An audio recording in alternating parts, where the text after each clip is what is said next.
Under the Speaker's announced policy of January 3, 2001, the gentleman from Texas, Mr. Paul, is recognized for 60 minutes as the designee of the Majority Leader. Mr. Paul. Thank you, Mr. Speaker, and I ask unanimous consent to revise and extend my remarks. Without objection.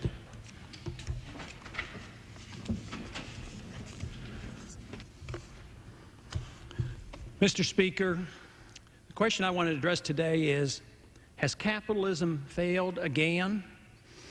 It is now commonplace and politically correct to blame what is referred to as the excesses of capitalism for the economic problems we face, and especially for the Wall Street fraud that dominates the business news.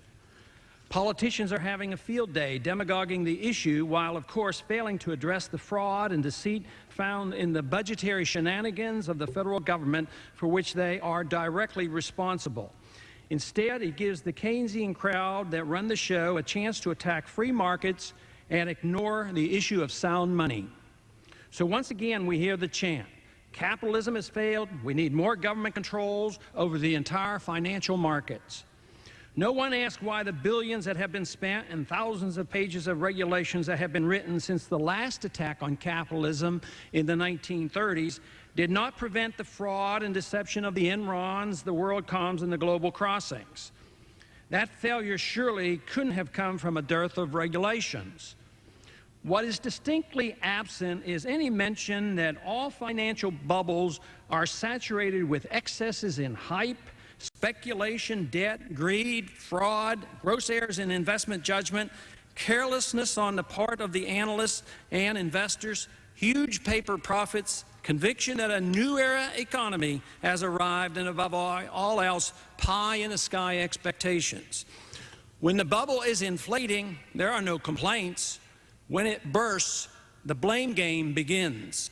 This is especially true in the age of victimization and is done on a grand scale. It quickly becomes a philosophic, partisan, class, generational, and even a racial issue. While avoiding the real cause, all the finger pointing makes it difficult to resolve the crisis and further undermines the principles upon which freedom and prosperity rests. Nixon was right once when he declared, "We're all Keynesians now." All of Washington is in sync in declaring that too much capitalism has brought us to where we are today. The only decision now before the central planners in Washington is whose special interests will continue to benefit from the coming pretense at reform. The various special interests will be lobbying heavily, like the Wall Street investors, the corporations, the military-industrial complex, the banks, the workers, the unions, the farmers, the politicians, and who knows who else. But what is not discussed is the actual cause and perpetration of the excesses now unraveling at a frantic pace. This same response occurred in the 1930s in the United States as our policymakers responded to very similar excesses that developed and collapsed in 1929. Because of the failure to understand the problem then, the Depression was prolonged. These mistakes allowed our current problems to develop to a much greater degree. Like the failure to come to grips with the cause of the 1980s bubble, Japan's economy continued to linger at no growth and recession level, with their stock market at approximately 1/4 of its peak 13 years ago. If we're not careful, and so far we have not been, we will make the same errors that will prevent the correction needed before economic growth can be resumed. In the 1930s, it was quite popular to condemn the greed of capitalism, the gold standard, lack of regulation, and no government insurance on bank deposits for the disaster. Businessmen became the scapegoat. Changes were made as a result, and the welfare warfare state was institutionalized. Easy credit became the holy grail of monetary policy, especially under Alan Greenspan, the ultimate maestro. Today, despite the resumed protection from these government programs built into the system, we find ourselves in a bigger mess than ever before. The bubble is bigger, the boom lasted longer, and the gold price has been deliberately undermined as an economic signal.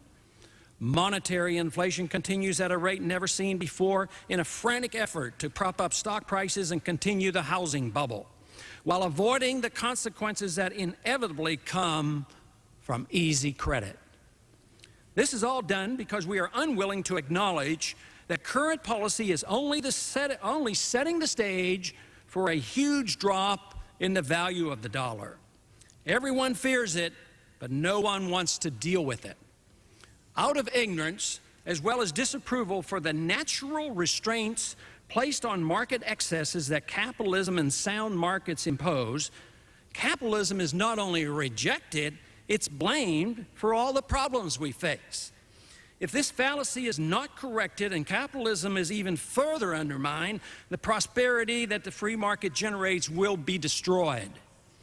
Corruption and fraud in the accounting practices of many companies are coming to light. There are those who would have us believe this is an integral part of free market capitalism. If we did have free market capitalism, there would be no guarantees that some fraud wouldn't occur. When it did, it would be dealt with by local law enforcement authorities, not by the politicians in Washington, who had their chance to prevent such problems but choose instead to politicize the issue while using the opportunity to promote more Keynesian useless regulations. Capitalism should not be condemned since we haven't had capitalism. A system of capitalism presumes sound money, not fiat money manipulated by a central bank. Capitalism cherishes voluntary contracts and interest rates that are determined by savings, not credit creation by a central bank. It's not capitalism when the system is plagued with incomprehensible rules regarding mergers, acquisitions, stock sales, wage controls, price controls, protectionism, corporate subsidies, international management of trade, complex and punishing corporate taxes, privileged government contracts to the military-industrial complex, a foreign policy controlled by corporate interests and overseas investments, central mismanagement of farming, education, medicine, insurance, banking, and welfare. This is not capitalism. To condemn free market capitalism because of anything going on today makes no sense whatsoever. There is no evidence that capitalism exists today.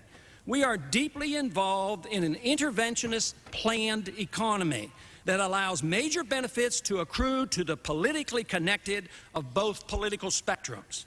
One may condemn the fraud in the current system, but it must be called its proper name: Keynesian inflationism, interventionism, and corporatism.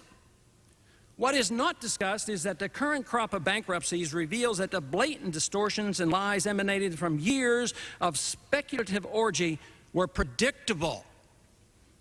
First, Congress should be investigating the federal government's fraud and deception in accounting, reporting future obligations such as Social Security, and how the monetary system destroys wealth. Those problems are bigger than anything in the corporate world and are the responsibility of the Congress. Besides, it's the standard set by the government and the monetary system it operates that are the major contributing causes to all that's wrong on Wall Street today. When fraud does exist, it's a state matter, not a federal one, and state authorities can enforce these laws without any help from Congress. Second, we do know why financial bubbles occur, and we know from history that they are routinely associated with speculation, excessive debt, wild promises, greed, lying, and cheating. These problems were described by quite a few observers as the problems were developing in the 1990s, but the warnings were ignored for one reason. Everybody was making a killing and no one cared. And those who were reminded of history were reassured by the Fed chairman that this time a new economic era had arrived and not to worry. Productivity increases, it was said, could explain it all. But now we know that's just not so. Speculative bubbles and all that we've been witnessing are a consequence of huge amounts of easy credit created out of thin air by the Federal Reserve. We've had essentially no savings, which is one of the most significant driving forces in capitalism. The illusion created by low interest rates perpetuates the bubble and all the bad stuff that goes along with it. And that's not a fault of capitalism. We are dealing with a system of inflationism and interventionism that always produces a bubble economy that must end badly. So far, the assessment made by the administration, the Congress, and the Fed bodes badly for our economic future. All they offer is more of the same, which can't possibly help. All it will do is drive us closer to national bankruptcy, a sharply lower dollar, and a lower standard of living for most Americans, as well as less freedoms for everyone. This is a bad scenario that need not happen. But preserving our system is impossible if the critics are allowed to blame capitalism and sound monetary policy is rejected. More spending, more debt, more easy money, more distortion of interest rates, more regulations on everything, more foreign meddling will soon force us to the very uncomfortable position of deciding the fate of our entire political system. If we were to choose freedom and capitalism, we would restore our dollar to a commodity or a gold standard. Federal spending would be reduced, income taxes would be lowered, and taxes would be removed from savings, dividends, and capital gains. Regulations would be reduced, special interest subsidies would be stopped, and no protectionist measures would be permitted. Our foreign policy would change, and we would bring our troops home. We cannot depend on government to restore trust to the markets. Only trustworthy people can do that. Actually, the lack of trust in Wall Street executives is healthy because it is deserved and prompts caution. The same lack of trust in the politicians, the budgetary process, and the monetary system would serve as a healthy incentive for the reforms in government we need. Markets regulate better than governments can. Depending on government regulations to protect us significantly contributes to the bubble mentality. These moves would produce the climate for releasing the creative energy necessary to simply serve consumers, which is what capitalism is all about. The system that inevitably breeds corporate government cronyism that created our currently ongoing disaster would end. Capitalism did not give us this crisis of confidence now existing in the corporate world. The lack of free markets and sound money did. Congress does have a role to play, but it's not proactive. Congress's job is to get out of the way.